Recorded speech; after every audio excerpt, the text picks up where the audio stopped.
નમસ્કાર વિદ્યાર્થી મિત્રો, હું કેતન અગ્રાવત. વાણિજ્ય વ્યવસ્થાની અંદર આપણે છેલ્લે ચેપ્ટર નંબર 3નો અભ્યાસ કર્યો, આયોજન. હવે આજે આપણે શીખવા જઈ રહ્યા છીએ આપણું ચોથું ચેપ્ટર, વ્યવસ્થા તંત્ર. તો વ્યવસ્થા તંત્રનો ખ્યાલ પહેલાં આપણે જોઈએ. સમગ્ર સંચાલન પ્રક્રિયાને અસરકારક બનાવવા માટે કાર્યક્ષમ વ્યવસ્થા તંત્ર હોવું આવશ્યક છે. એટલે કે સંચાલનની જે આખી પ્રોસેસ છે, આપણે અગાઉના ચેપ્ટરોમાં જોઈ ગયા કે સંચાલકોએ 5 પ્રકારના મહત્ત્વના કાર્ય કરવાના છે.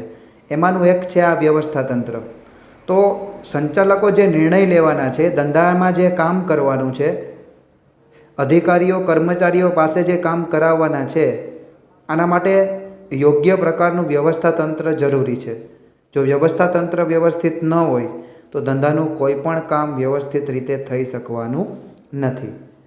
વ્યવસ્થા તંત્રનો ખ્યાલ મૂળભૂત સમૂહ સાથે સંકળાયેલો છે.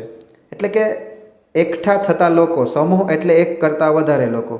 તો જ્યાં એક કરતાં વધારે લોકો ભેગા થતા હોય ત્યાં વ્યવસ્થા તંત્ર અસ્તિત્વમાં આવશે, અથવા તો ત્યાં વ્યવસ્થા તંત્રની જરૂર પડશે. તમે એકલા જ તમારા ધંધાની અંદર બધા કામો કરો છો તો તમારે વ્યવસ્થા તંત્રની જરૂર પડવાની નથી. પણ તમારે ત્યાં એક કરતાં વધારે કર્મચારીઓ, અધિકારીઓ જો એકઠા થતા હોય તો તમારે કર્મચારીને સાચવવા માટે અને તમારા કામ વ્યવસ્થિત કરવા માટે વ્યવસ્થા તંત્રની રચના કરવી પડે. જ્યાં એક કરતાં વધારે વ્યક્તિઓ સામૂહિક રીતે કાર્ય કરે છે, એટલે કે એક કરતાં વધારે વ્યક્તિ ભેગા થઈ અને સમૂહમાં એક સાથે કામ કરે છે, ત્યારે કાર્ય અને અસરકારક રીતે પાર પાડવા માટે, એટલે કે કામ વ્યવસ્થિત રીતે થાય એના માટે જે માળખું આપણે બનાવીએ એને વ્યવસ્થા તંત્ર કહેવાય. એને પ્રબંધ તરીકે પણ ઓળખવામાં આવે. વ્યવસ્થા તંત્રનું બીજું નામ આવું ક્યાંક તમને MCQમાં પૂછાય તો તમારે પ્રબંધ એ ઓપ્શન યાદ રાખવાનો છે. પછી અહીંયા એક ઉદાહરણ આપેલું છે આપણને કે માનવીનું શરીર વ્યવસ્થા તંત્રનું એક ઉત્તમ ઉદાહરણ છે. તમે જોઈ શકો, માનવના શરીરની અંદર ઘણા બધા અલગ અલગ અંગો આવેલા છે. દરેક અંગો દ્વારા અલગ અલગ કામ થાય છે. જેમ કે હાથ છે, પગ છે, આંખ છે, નાક છે, કાન છે.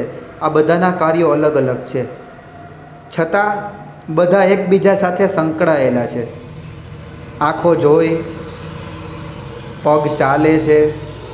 તો આપણે રસ્તામાં જતા હોઈએ અને ખાડો હોય તો પહેલાં આંખ જોઈને પગને કહે કે ત્યાંથી આપણે જરાક વ્યવસ્થિત જોઈને ચાલવાનું છે, કારણ કે ત્યાં ખાડો છે. પગને ખબર નથી પડતી કે ખાડો છે, એ કામ આંખ કરે.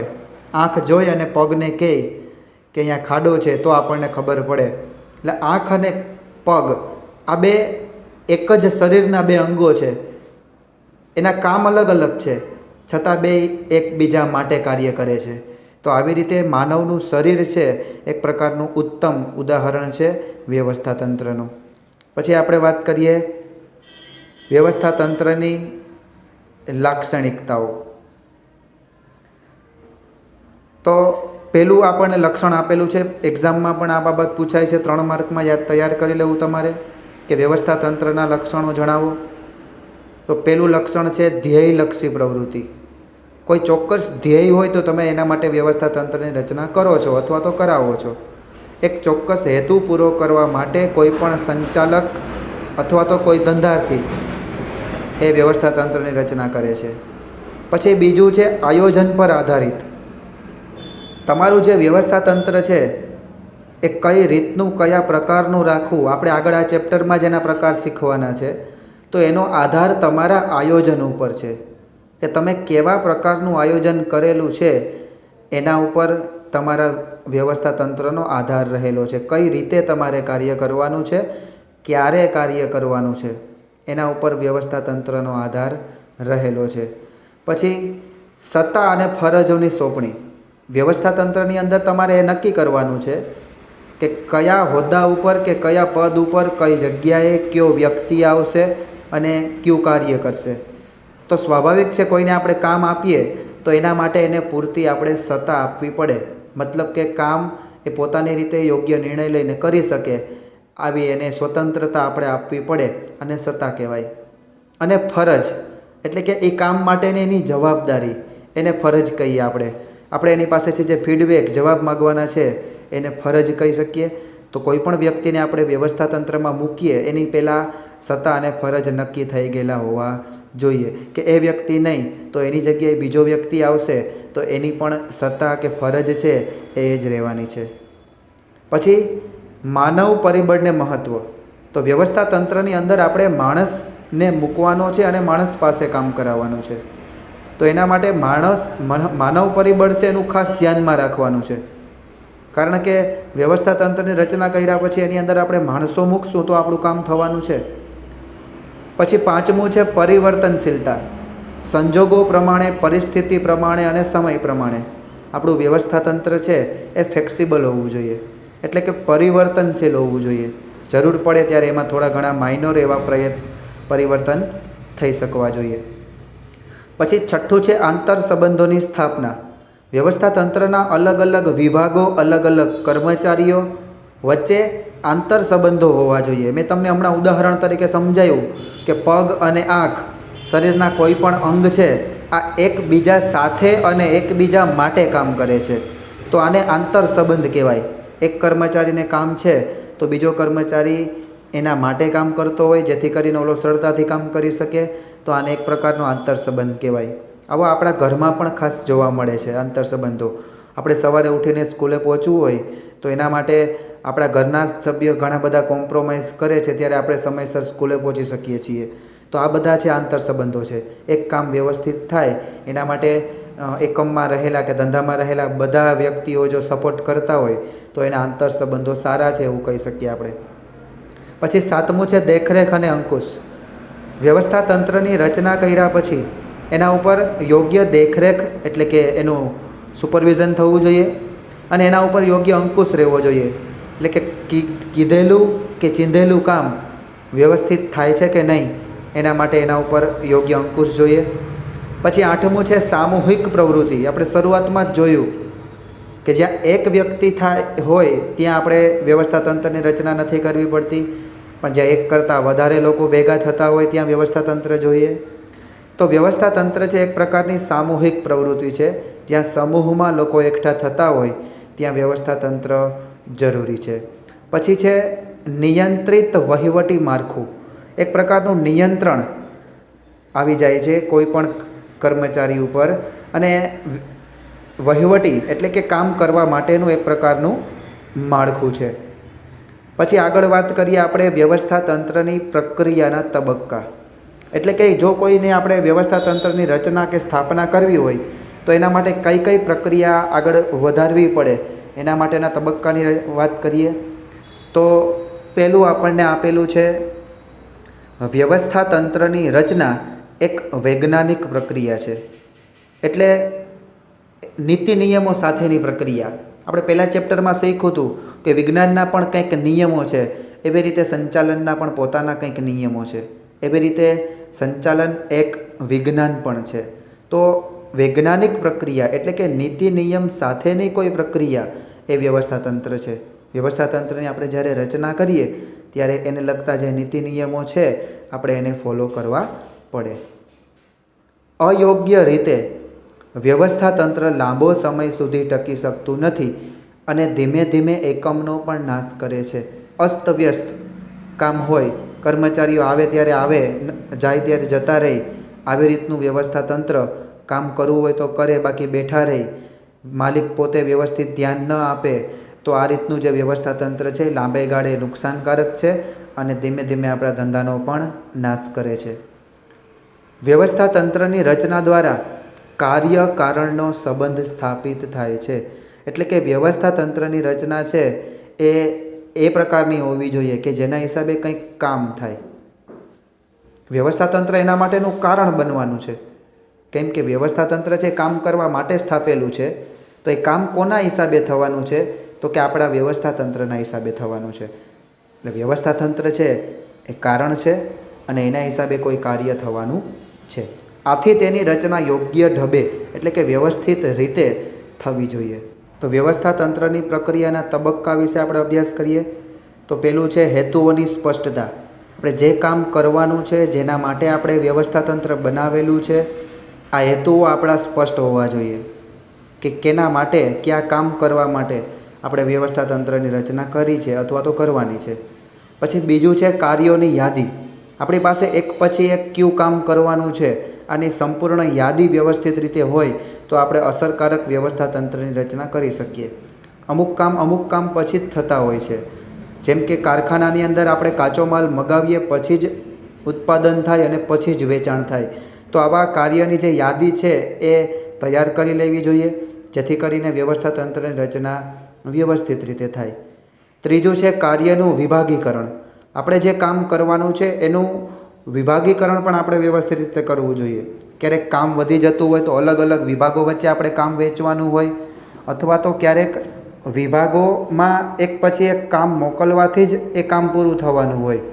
જેમ કે આપણે અમુક ઉત્પાદન કાર્ય કરતા હોય તો પહેલાં કાચો માલ આપણે એકઠો કરીએ અને અમુક પ્રકારની પ્રોસેસ કરીએ, પછી એ બીજા વિભાગમાં મોકલીએ, ત્યાં પ્રોસેસ થતી હોય, એ પછી એક અન્ય વિભાગ હોય તો એની અંદર ફિનિશિંગ આપવાનું કામ થતું હોય. તો આવી રીતે કામના પણ વિભાગીકરણ આપણે વ્યવસ્થા તંત્રની અંદર જરૂરી બનતું હોય. ચોથું છે વિભાગીય હોદ્દા અને લાયકાત નક્કી કરવી. કે વિભાગની અંદર જે કર્મચારીઓને આપણે મૂકવા પડશે એના હોદ્દા શું રહેશે, એની લાયકાત એટલે કે એની કોઈ શૈક્ષણિક લાયકાત હોય કે આપણે અનુભવ માગવાનો હોય તો એ બધું નક્કી કરી લેવાનું છે કે આ હોદ્દા ઉપર જે વ્યક્તિ આવશે એને માટે આપણે એટલી લાયકાત માગશું. પછી છે સત્તા અને ફરજની સોંપણી. આપણે કોઈને જ્યારે કામ સોંપીએ ત્યારે એને અનુરૂપ એને સત્તા પણ આપણે સોંપવી જોઈએ અને યોગ્ય રીતે એની ફરજ એટલે કે એની જવાબદારી પણ આપણે નક્કી કરવી જોઈએ કે તારે આ કામ તારી રીતે નિર્ણય લઈને કરવાનો છે અને તારી આટલી જવાબદારી છે. એને સત્તા કહેવાય અને ફરજ કહેવાય. પછી છે આંતર સંબંધોની સ્થાપના. તો વિભાગો વચ્ચે અને કર્મચારી વચ્ચે યોગ્ય આંતર સંબંધ હોવું જોઈએ. મેં તમને અગાઉ પણ ઉદાહરણ તરીકે સમજાવ્યું કે આંખ અને પગ આ બે વ્યવસ્થા તંત્ર એટલે કે શરીરના જ એક અંગો છે, બે, પણ છતાં બંને એકબીજા માટે કાર્ય કરે છે. આ બંને વચ્ચે સંકલન છે, એકબીજા માટે કાર્ય કરી શકે છે. તો એવી રીતે ધંધાના કર્મચારીઓ વચ્ચે પણ આંતર સંબંધો, માલિકો અને કર્મચારીઓ વચ્ચે પણ આંતર સંબંધો વ્યવસ્થિત રીતે હોય તો આપણા ધંધાના બધા કામ વ્યવસ્થિત થવાના છે. એટલે આંતર સંબંધોની વ્યવસ્થિત સ્થાપના થવી જોઈએ. છેલ્લું છે કે વ્યવસ્થા તંત્રનો નકશો તૈયાર કરવો.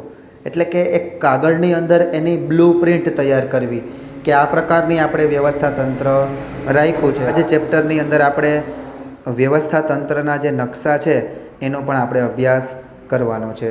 તો આ હતા વ્યવસ્થા તંત્રની પ્રક્રિયાના તબક્કા. હવે આપણે ચર્ચા કરીએ વ્યવસ્થા તંત્રના પ્રકારો. અસરકારક સંચાલન માટે આદર્શ વ્યવસ્થા તંત્ર પર ભાર મૂકવામાં આવે છે. એટલે કે જો વ્યવસ્થિત આપણે સંચાલન કરવું હોય તો જેટલું આપણું વ્યવસ્થા તંત્ર સારું એટલું આપણું અસરકારક રીતે સંચાલન થઈ શકશે. ધંધાકીય એકમના સ્વરૂપ, કદ અને જવાબદારીઓના વિભાગીકરણને આધારે, એટલે કે આપણો ધંધો કેવડો છે, નાનો છે, મોટો છે, કેટલા લોકો આપણે ત્યાં એકઠા થાય છે, કેટલું કામ આપણે કર્મચારીઓ પાસે કરાવીએ છીએ અને જવાબદારી કહેવાય. આપણે પોતે જ મોટા ભાગનું કામ કરી લેતા હોઈએ તો પછી આપણે વધારે પડતા વિભાગો કે વધારે પડતા હોદ્દા રાખવાની જરૂર ન પડે. પણ આપણું એવું તંત્ર છે કે આપણે બધું કામ કર્મચારી પાસે જ કરાવીએ. આપણે ખાલી ઓફિસમાં જઈને કે ધંધા ઉપર જઈને બેસી જઈએ, આપણે કંઈ કામ નથી કરતા, ત્યારે આપણે જવાબદારી પણ બીજાને વધારે આપવી પડે અને વિભાગો પણ વધારે કરવા પડે. તો આ પ્રકારનું બધી જે એકમ છે, કદ છે, સ્વરૂપ છે, જવાબદારી છે, વિભાગો છે, આ બધું નક્કી કરી અને પછી આપણે વ્યવસ્થા તંત્રનો કોઈ એક પ્રકાર નક્કી કરવો પડે. આ ચેપ્ટરની અંદર આપણે 5 પ્રકારના વ્યવસ્થા તંત્ર છે એ શીખવાના છે. એમાં પહેલું છે રૈખિક વ્યવસ્થા તંત્ર, બીજું છે કાર્ય અનુસાર એટલે કાર્યાનુસાર વ્યવસ્થા તંત્ર, પછી ત્રીજું છે વૈધિક વ્યવસ્થા તંત્ર અને ચોથું છે અવૈધિક વ્યવસ્થા તંત્ર અને આપણે 5મો પ્રકાર શીખશું શ્રેણિક વ્યવસ્થા તંત્ર. તમને પરીક્ષાની અંદર વ્યવસ્થા તંત્રના પ્રકારો પૂછે તો તમારે આ બધાના નામ લખવાના થાય. રૈખિક વ્યવસ્થા તંત્ર, કાર્ય અનુસાર, વૈધિક, અવૈધિક અને શ્રેણિક. આ 5 પ્રકારના વ્યવસ્થા તંત્રનો અભ્યાસ આપણે આ ચેપ્ટરની અંદર કરવાનો છે. તો એમાં આપણે પહેલું આપણું જે વ્યવસ્થા તંત્ર છે એની વાત કરીએ, રૈખિક વ્યવસ્થા તંત્ર. રેખામાં એક સીધી લીટીની અંદર જો વ્યવસ્થા તંત્ર ગોઠવાયેલું હોય તો એને રૈખિક વ્યવસ્થા તંત્ર કહેવાય. MCQ એક વાક્યનામાં તમને પૂછાય છે અને દરેક વ્યવસ્થા તંત્ર વિશે તમને ટૂંક નોંધ પણ 3 માર્કમાં પરીક્ષામાં પૂછાય છે. તો ખાસ એ પ્રકારની બાબતોને તૈયાર કરી લેવી. અહીંયા મેં તમને થોડાક ટૂંકા મુદ્દા અને યાદ રાખવાના જે મુદ્દા છે MCQ અને એક વાક્યનામાં પૂછાઈ શકે એવા મુદ્દા મેં તમને તારવી અને લખેલા છે. તો વ્યવસ્થા તંત્ર છે એનો પ્રાચીન અને સરળ પ્રકાર છે. પહેલો આપણો જે પ્રકાર છે રૈખિક વ્યવસ્થા તંત્ર, આ એકદમ જૂનું વ્યવસ્થા તંત્ર છે અને સરળ પ્રકારનું છે, એટલે કે બધાને સરળતાથી એનો ખ્યાલ આવી જાય. બીજું કે રૈખિક વ્યવસ્થા તંત્ર છે એનો ઉપયોગ જૂના જમાનાની અંદર લશ્કરમાં થતો હતો. આર્મીમાં આનો ઉપયોગ વધારે થાય છે, હજી પણ થોડો ઘણો અંશે થાય છે. તો એનું નામ રૈખિક વ્યવસ્થા તંત્રનું બીજું નામ લશ્કરી વ્યવસ્થા તંત્ર પણ છે. આ પણ તમને એક વાક્યમાં પૂછાય તો તમારે ધ્યાન રાખવાનું છે. પછી સત્તાનું કેન્દ્રીકરણ ઉચ્ચ સપાટીએ, એટલે કે બધી જ સત્તા આપણને ઉચ્ચ સપાટીએ કેન્દ્રિત થયેલી દેખાય. બધા જ નિર્ણયો ઉચ્ચ સપાટી કરશે અને કામ મધ્ય અને નિમ્ન સપાટી કરશે. રૈખિક વ્યવસ્થા તંત્રની અંદર સત્તા છે એ બધી ઉચ્ચ સપાટી પાસે હોય છે, એટલે એને સત્તાનું કેન્દ્રીકરણ ઉચ્ચ સપાટીએ છે એવું કહેવાય. પછી સત્તા અને જવાબદારીની વહેંચણી ઉચ્ચ સપાટીથી તળ સપાટી તરફ થાય. આપણે અગાઉ જોઈ ગયા કે 3 પ્રકારની સપાટીઓ છે. ઉચ્ચ સપાટી મધ્ય સપાટીને પાસે કામ કરાવશે, મધ્ય સપાટી નિમ્ન સપાટી પાસે કામ કરાવશે, નિમ્ન સપાટી પાછું કામ કરી અને એનું ફીડબેક મધ્ય સપાટીને અને ઉચ્ચ સપાટી તરફ મોકલશે. તો અહીંયા આપણે વાત કરી કે જે સત્તા અને જવાબદારી છે એની સોંપણી એક પછી એક સપાટી બાજુ થવાની છે. ઉચ્ચ સપાટી કોને સત્તા આપશે અને જવાબદારી આપશે? મધ્ય સપાટીને. મધ્ય સપાટી કોને સત્તા અને જવાબદારી આપશે? તળ સપાટીને. તો આવી રીતે ક્રમિક એક પછી એક સીધી રેખાની અંદર વ્યવસ્થા તંત્રની રચના થવાની છે. દરેક કર્મચારી તેના ઉપરી અધિકારીને જવાબદાર હોય છે. આપણે અગાઉ જ વાત કરી કે સીધી લીટીમાં રૈખિક રીતે જોડાયેલા છે બધા એકબીજા સાથે, એટલે દરેક કર્મચારીને પોતાના ઉપરી અધિકારી એનું ધ્યાન રાખવાનું હોય છે. એ જે કામ આપે એ કરવાનું અને એને પ્રત્યે જ આપણી જવાબદારી રહી. તો આ થઈ રૈખિક વ્યવસ્થા તંત્રની વાત. હવે આપણે એની રચના છે એ સમજીએ. તો આપણે અગાઉ વાત કરી એવી રીતે ઉચ્ચ સપાટી છે એની ઉપર કેન્દ્રિત થયેલી સત્તા છે. સંચાલક મંડળ છે એ પોતાને અંડરમાં એક જનરલ મેનેજરની નિમણૂક કરશે કે જેણે આખું પેઢીનું વ્યવસ્થા તંત્ર છે એ સંભાળવાનું છે. પછી જનરલ મેનેજર શું કરશે કે પોતાના અંડરમાં 3 અલગ અલગ વિભાગોની સ્થાપના કરશે. ઉત્પાદન વિભાગ અલગ, વહીવટી વિભાગ અલગ અને વેચાણ વિભાગ અલગ. ઉત્પાદન વિભાગમાં ઉત્પાદન થાય, વહીવટ વિભાગમાં વહીવટના કામ થાય, એટલે કે પૈસાની લેતી દેતી, નિમણૂકની લેતી દેતી, ક્યાંને કઈ જગ્યાએ નિમણૂક કરવાની છે, ડિસિઝન નિર્ણયો બધા વહીવટી વિભાગમાં કામ થાય. અને પછી બનેલી વસ્તુને વેચવા માટે વેચાણ વિભાગની પણ સ્થાપના કરેલી છે. હવે જનરલ મેનેજર 3 વિભાગની સ્થાપના કરી અને પછી શું કરશે કે 3 વિભાગોની અંદર એ 2 અધિકારીઓની નિમણૂક કરે છે. ઉત્પાદન કરવા માટે પહેલાં તો ખરીદી કરવાની જરૂર પડે, તો એ ખરીદ અધિકારીની નિમણૂક કરશે અને એક ઉત્પાદન અધિકારીની નિમણૂક કરશે. તો ખરીદ અધિકારી છે ખરીદીને લગતું કામ કરે અને ઉત્પાદન અધિકારી છે એ ઉત્પાદનને લગતા કાર્યો કરશે.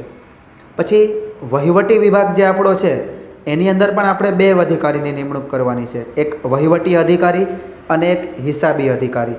વહીવટી અધિકારી એટલે પૈસાની લેતી દેતી કરવાવાળો અધિકારી, અને હિસાબી અધિકારી એટલે કે હિસાબ કરવાવાળો અધિકારી. હિસાબ કરવાવાળો અધિકારી હિસાબ કરશે તો વહીવટી અધિકારી વહીવટ કરી શકશે. પછી ત્રીજો વિભાગ છે એની અંદર પણ 2 અધિકારીની નિમણૂક કરેલી છે, અને એ છે વેચાણ અધિકારી અને વિજ્ઞાપન અધિકારી. વેચાણ અધિકારી સેલ્સ મેનેજર અથવા તો સેલ્સ માટે જે અધિકારીની આપણે નિમણૂક કરેલી છે એ વેચાણને લગતા નિર્ણયો, કોને માલ ક્યારે કઈ કિંમતે વેચવો આ નિર્ણય લઈ શકશે. અને વિજ્ઞાપન એટલે કે જાહેરાત અધિકારી, તો આપણને સ્વાભાવિક રીતે ખબર છે કે કોઈ પણ વસ્તુ વેચવા માટે એની યોગ્ય જાહેરાત થવી જરૂરી છે. જો જાહેરાત વ્યવસ્થિત થાય તો વેચાણમાં વધારો શક્ય છે. એટલે વેચાણ વિભાગની અંદર જાહેરાત અધિકારી પણ હોવો જોઈએ. જો જાહેરાત વ્યવસ્થિત થાય તો વેચાણ વ્યવસ્થિત થવાનું છે. હવે આ બધા જે અધિકારીઓ છે એ પોતાના અંડરમાં એક એક ક્લાર્ક એટલે કે કારકુનની વ્યવસ્થા કરશે. ખરીદ અધિકારી પોતાના નીચે હિસાબ કરવા માટે ક્યાંથી કયો માલ કેવી રીતે મગાવ્યો એના હિસાબ માટે એક ક્લાર્ક રાખશે, કારકુન રાખશે. ઉત્પાદન અધિકારી પોતાના નીચે 3 પ્રકારની વ્યવસ્થા કરશે. સુપરવાઇઝર રાખશે અને ફોરમેન અને કામદારો રાખશે. એટલે કે જ્યાં ઉત્પાદન થવાનું છે, જે યંત્ર ઉપર કામ કરવાવાળા છે એ કામદારો છે, એની સાથે જે કામ કરવાવાળા છે ફોરમેન કહેવાય, ને કામદાર અને ફોરમેન ઉપર જે ધ્યાન રાખવાવાળા છે એને સુપરવાઇઝર કહેવાય. તો અહીંયા સુપરવાઇઝર છે ઉત્પાદન અધિકારીને જવાબદાર છે. વહીવટ વિભાગની અંદર બંને અધિકારીઓ પોતપોતાના અંડરમાં એક એક ક્લાર્ક કે કારકુનની જોગવાઈ કે વ્યવસ્થા કરશે. પછી વેચાણ વિભાગની અંદર જે વેચાણ અધિકારી છે એ પોતાના અંડરમાં સેલ્સમેનો રાખશે, કારણ કે એને વેચવા માટે સેલ્સમેનની જરૂર પડવાની છે. વિજ્ઞાપન અધિકારી છે એ પોતાના વિભાગમાં કર્મચારીઓની નિમણૂક કરશે, કારણ કે પેમ્પલેટ છપાવે કે હોર્ડિંગ લગાડવા જવા હોય તો આના માટે કર્મચારીઓની જરૂર પડવાની છે. કોઈ દિવાલની અંદર વોલ પેઇન્ટિંગ કરીને પોતાનું જાહેરાત કરવી હોય તો આ બધા માટે કામદારોનો કે કર્મચારીઓની જરૂર પડવાની છે. તો અહીંયા તમે જોઈ શકો કે દરેક વિભાગના કારકુન છે એ પોતાના વિભાગના અધિકારીને જવાબદાર છે, અને દરેક વિભાગના અધિકારી પોતાના વિભાગ પૂરતા જવાબદારી અને સત્તાનું વહન કરશે. અને બધા વિભાગોના અધિકારી પોતપોતાના વિભાગનું જે કામ છે એ પતાવી અને જનરલ મેનેજરને જવાબ આપશે, અને જનરલ મેનેજર પોતાનો જે 3 વિભાગનો અહેવાલ છે એ ભેગો કરી અને સંચાલક મંડળને સોંપશે. તો આ રીતે બધા એકબીજા સાથે રૈખિક રીતે જોડાયેલા છે, એક પછી એક જોડાયેલા છે, તો એને રૈખિક વ્યવસ્થા તંત્ર કહેવાય. આની અંદર તમે એક વસ્તુ જોઈ શકશો કે એક પણ વિભાગનો અધિકારી બીજા વિભાગમાં કામ કરવા માટે જતો નથી. દરેકને પોતાના વિભાગનું જ કામ કરવાનું આવે છે. તો આ પ્રકારનું જે વ્યવસ્થા તંત્ર છે એને રૈખિક વ્યવસ્થા તંત્ર કહેવાય. હવે આપણે આગળ વાત કરીએ બીજા આપણો જે પ્રકાર છે કાર્ય અનુસાર વ્યવસ્થા તંત્રની. તો જે વ્યવસ્થા તંત્રમાં વિશિષ્ટ જ્ઞાન ધરાવતી નિષ્ણાંત વ્યક્તિને જે તે એકમના ચોક્કસ કાર્યોની જવાબદારી સોંપવામાં આવે એને કાર્ય અનુસાર વ્યવસ્થા તંત્ર કહેવાય. અહીંયા 2 બાબત ખાસ તમારે નોંધ કરવા જેવી. એક તો વિશિષ્ટ જ્ઞાન ધરાવતી વ્યક્તિ, એટલે કે જે વ્યક્તિ પોતાના કામ સિવાય બીજા કામમાં પણ નિપુણ હોય અને વિશિષ્ટ જ્ઞાન ધરાવતી વ્યક્તિ કહેવાય. અને નિષ્ણાંતો એટલે કે એકસાથે ઘણા બધા કામ કરવાવાળા અથવા તો પોતાનું જ કામ વ્યવસ્થિત રીતે કરવાવાળા વ્યક્તિની જરૂર આ વ્યવસ્થા તંત્રમાં પડે. અહીંયા નામ જ આપણને આપેલું છે એવું જ એનું કામ છે, કાર્ય અનુસાર. એટલે કાર્ય અનુસાર અહીંયા આપણે કામને મહત્ત્વ દેવાનું છે, વિભાગને મહત્ત્વ દેવાનું નથી, કર્મચારીને પણ મહત્ત્વ નથી દેવાનું. કામ જે કરી શકે એને કામ આપવાનું છે. એ પ્રકારનું વ્યવસ્થા તંત્ર છે. એને લગતા થોડાક મુદ્દાઓની તપાસ કરીએ. શ્રમ વિભાજન અને વિશિષ્ટીકરણને, એટલે કે આપણા કામનું પણ આપણે વિભાજન, એક જ કામ આપણે અલગ અલગ પાર્ટની અંદર અલગ અલગ કર્મચારીઓને પણ આપી શકીએ. પછી વિશિષ્ટીકરણ એટલે આપણો કોઈ એવો કર્મચારી છે કે એને આપણે આપેલું કામ તો આવડે જ છે, એ સિવાય એને બીજું પણ કામ આવડે છે, તો આ વ્યવસ્થા તંત્રની અંદર એ બીજું કામ પણ કરી શકશે. એટલે એને વિશિષ્ટીકરણ કહેવાય. સત્તા અને જવાબદારીની સોંપણી કાર્ય અનુસાર કરવામાં આવે છે. એટલે કે જેને જે કામ સોંપેલું છે એના માટે બધા જે કામને લગતી બધી સત્તા છે એ વ્યક્તિને જ આપણે દેશું. આગલા વ્યવસ્થા તંત્રમાં આપણે સત્તા અને જવાબદારીની સોંપણી વિભાગ પ્રમાણે કરતા હતા, અહીંયા આપણે કામ પ્રમાણે કરશું. દરેક કાર્ય માટે અલગ અલગ નિષ્ણાંતોની નિમણૂક કરવામાં આવે છે. એટલે કે આપણી ભાષામાં એક્સપર્ટને નિમણૂક કરાય છે. દરેક કામ કરવા માટે એક્સપર્ટ લોકોની નિમણૂક કરવામાં આવે. એટલે કામ સરળતાથી થાય, વહેલું થાય અને કોઈ કામ બગડતું નથી. નિષ્ણાંતો પોતાના કાર્યના વહીવટી અધિકારીઓ છે, જે પોતાને સોંપેલ કાર્ય માટે સંપૂર્ણ જવાબદાર હોય. એટલે કે આપણે કામ સોંપી દીધા પછી બધા જવાબો એની પાસેથી જ આપણે લેવાના છે. સર્વોચ્ચ સત્તા મુખ્ય અધિકારી પાસે હોય. બધી સત્તા એક મેન અધિકારીઓ છે, મુખ્ય અધિકારી છે, કામને લગતો જે અધિકારી એના પાસે હોય છે. જે ધંધાકીય એકમમાં કાર્યોના સ્વરૂપમાં વધુ ભિન્નતા જોવા મળતી હોય તેવા એકમો માટે આ પ્રકારનું વ્યવસ્થા તંત્ર વધુ અનુકૂળ છે. એટલે કે એવા કોઈ ધંધા છે કે જેની અંદર અલગ અલગ પ્રકારના કામ થતા હોય, ત્યાં આ વ્યવસ્થા તંત્ર, કામ પ્રમાણેનું વ્યવસ્થા તંત્ર છે એ વધારે અનુકૂળ છે. જ્યાં વિભાગ પ્રમાણે કામ થતા હોય ત્યાં આપણે પહેલું વ્યવસ્થા તંત્ર જોયું એ પ્રકારનું વ્યવસ્થા તંત્ર વધારે અનુકૂળ છે. હવે અહીંયા તમે કાર્ય અનુસાર વ્યવસ્થા તંત્રની જે રચના છે એ જોઈ શકશો. અહીંયા આકૃતિમાં તમને દર્શાવેલું છે કે સંચાલક મંડળ છે મુખ્ય અધિકારીની નિમણૂક કરશે અને મુખ્ય અધિકારી પોતાના અંડરમાં 2 વિભાગની સ્થાપના કરશે. એક વહીવટ એટલે કે હિસાબ કરવા માટેનો વિભાગ અને એક કારખાના વિભાગ. આ બંને વિભાગની અંદર 4 અધિકારીની નિમણૂક કરવાની છે. વહીવટ વિભાગમાં પહેલાં સૂચના અધિકારી છે, જે સૂચનાઓ આપશે ક્યારે કોને કયું કામ કરવું. શિસ્ત અધિકારી છે, આ શિસ્તનું ધ્યાન રાખશે. હિસાબી અધિકારી છે, આ હિસાબોનું ધ્યાન રાખશે. માર્ગદર્શન અધિકારી એટલે કે સજેશન આપવાવાળા, એ માર્ગદર્શન આપશે બધા વિભાગમાં ને બધા લોકોને. પછી જૂથ અધિકારી છે, એટલે કે જ્યાં એક કરતાં વધારે લોકો ભેગા થવાના છે, આ કેવી રીતે કામ કરશે એ જૂથ અધિકારી નક્કી કરે. ઝડપ અધિકારી એટલે કામ કરવાની સ્પીડ, ઝડપ યોગ્ય રીતે હોવી જોઈએ. ખોટી રીતે વધારે પડતી ઝડપથી કામ થાય તો કામ બગડે, અને જો જરૂર કરતાં ઓછી ઝડપથી કામ થાય તો કામ સમયસર પૂરું થતું નથી. એટલે ઝડપ અધિકારી છે એ દરેક કામ યોગ્ય ઝડપે થાય છે કે નહીં આના માટેના પગલાં લેશે. ગુણવત્તા નિયંત્રણ અધિકારી એટલે ક્વોલિટી મેન્ટેન કરવાવાળા, જે વસ્તુ કારખાનામાં બનવાની છે એની ક્વોલિટી કે એની ગુણવત્તા બગડવી જોઈએ નહીં, આવું જે કામ છે એ ગુણવત્તા નિયંત્રણ અધિકારી કરશે. સમારકામ ઇજનેર એટલે કે રિપેરિંગ કે મેન્ટેનન્સવાળા, કોઈ પણ યંત્ર બગડે, ક્યાંય કોઈ બીજો ફોલ્ટ થાય તો બધાનું રિપેરિંગ કે સમારકામનું જે કામ છે એ સમારકામ ઇજનેર સંભાળશે. હવે અહીંયા તમે જોઈ શકો કે દરેક કર્મચારીઓ અને કામદારો એમાં અલગ અલગ એરો આપેલો છે. એટલે સૂચના અધિકારી છે એ કર્મચારીઓને પણ સૂચના આપી શકશે અને કામદારોને પણ સૂચના આપી શકશે. પોતાના વહીવટી વિભાગમાં પણ કામ કરશે અને કારખાના વિભાગમાં. ટૂંકમાં બધાને સૂચના એ જ આપશે. પછી શિસ્ત વિભાગનો અધિકારી છે એ વહીવટી વિભાગમાં તો શિસ્તનું કામ સંભાળશે, પણ એની સાથે તમે જો કે કારખાના વિભાગમાં પણ જો શિસ્તનું કામ હોય તો એ જ સંભાળશે. એવી રીતે દરેકમાં તમે જો તો 2 વિભાગની અંદર એરો આપેલો છે. એટલે કે અધિકારી છે એ પોતાના કામનું જ કામ કરશે, વિભાગનું કામ નહીં કરે. હિસાબી અધિકારી છે એ વહીવટી વિભાગનો તો હિસાબ કરશે, પણ એની સાથે કારખાના વિભાગનો પણ હિસાબ એને કરે. ટૂંકમાં હિસાબને લગતું કામ બધું એને કરવાનું છે. એવું નથી કે હું મારા વહીવટી વિભાગનું જ કામ કરું, હું કારખાના વિભાગનું કામ ન કરું. તો અહીંયા તમે દરેક અધિકારી, કર્મચારીઓ અને કામદારો દરેક માટે કામ કરતા જોઈ શકો.